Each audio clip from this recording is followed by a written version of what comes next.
2020 World Cup games. Wow. Those are mind-boggling. But Jude Bellingham has been more than a sidekick for Harry Kane. I'm one who holds Harry Kane in very high regard.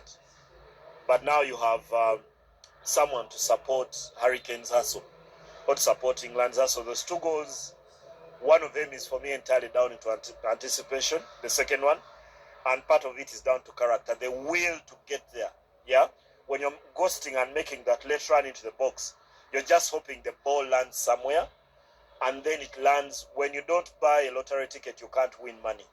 So Jude Bellingham makes that run and gets into that area where the chance that the ball will land, you could argue maybe 10%, yeah? Because if a goal is that big and the ball lands right here, that's 10%, it could end up anywhere. So Jude Bellingham is buying his lottery ticket. But you've also got to give him credit of the kind of character, the kind of man he is, because in him, he thinks he's one of the best players in the world, actually. Spanish media call it ego. Yeah? I think I call it character. Is that why he's heavily criticized? Largely so. I also, there's some arguments maybe because I don't live in the UK, but I've seen also some black players. I've seen Ian Wright and who else say the English media don't give him enough credit because he's black. They think if he were black, he would have. If he was white. If he was white, yeah, he would have a lot more credit coming his way. But eventually, I think he's a very good player, and England needed that. They needed more than Harry Kane for them to get to yet another semi-final, because they are having quite a golden age. They've played in the Euro finals, they played in a World Cup semi-final. Yeah. What they haven't reached now is a major World Cup final since 1966. So will they do that? Do you think they'll be able to beat on Tuesday? Beat Argentina? On Wednesday. Oh, sorry. Or on Wednesday at 10 p.m. I think it's in my position. If we watch all the teams, while England have not really been excellent, I think they played better than Argentina for large parts of this tournament. Argentina have struggled. Have looked very laboured. In some phases, have even looked tired. I thought they looked tired against Egypt, and looked tired during extra time against Cape Verde, and looked tired and against Switzerland in that second half before the red card swung the advantage back in favour of Argentina. So in terms of the two teams, I think I'd pick England. And for me, this how they win the game is play it at a high tempo. If they play the ball at pace, have their wingers run at that Argentine backline, at that Argentina defensive line. I've complained about how poor Argentina are with their defensive transition. I'd want to see, if you're England, you want to see Anthony Gordon, Madueke, Saka, and Rashford in full flight. Because then you're going to challenge Argentina before they set up. Because Argentina can be very good defensively when they have numbers behind the ball. But the transitional defense has not been very good. So maybe that is one area that England could nick an advantage. But also it's a very big rivalry. Maybe it's going to appeal to a lot of emotions. If you read or you understand this rivalry, perhaps exacerbated by the events of 1986. That hand of God by Maradona.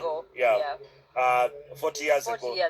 40 years ago, when Maradona rises in that quarterfinal and flips the ball with his fist away from Peter Shilton in a game where he also scored the greatest goal in World Cup history, because he went past half of the English team to score the winner in that game. You sense the rivalry from that moment. Then you go to 1998 when David Beckham was sent off for trying to kick Diego Simeone. Simeone is in the stands. The Atletico Madrid coach is there with his daughters and his son, who wasn't selected for the national team. Then you move to 2002. England beat Argentina in that. In the 98 game, Argentina won that in a penalty shootout because the game ended 2-2. Then eventually, in a penalty shootout, Argentina won. So there is enough to chew on in terms of history, but above all, there is Lionel Messi. His first meeting against the English national team, arguably the greatest footballer that you can make an argument of your own. whether he is, whether he isn't. It doesn't matter which side you lie. He could be, he couldn't be. But he gets a shot at the English national team for the very first time. The chance comes at 39. How I wish he had this chance 10 years ago, or at 24, at 26. Because then I would be very certain he would help us beat England.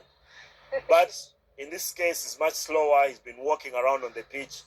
I was looking at some of the numbers. He's covering only 6.6 kilometers in a game. Other players are covering an average of 11 kilometers. So he's way behind in terms of distance covered, and he's walking most of the time. 60% of the time, Messi is walking on the pitch.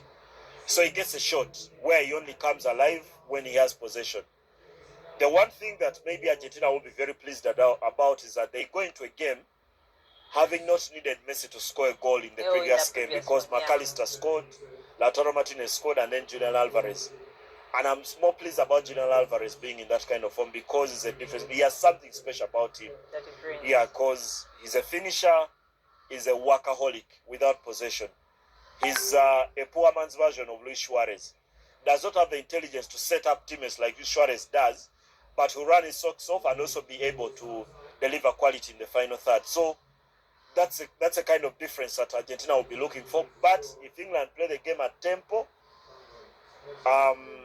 Argentina will be in big trouble, especially in transition, where Argentina have struggled significantly. Okay. Can Spain stop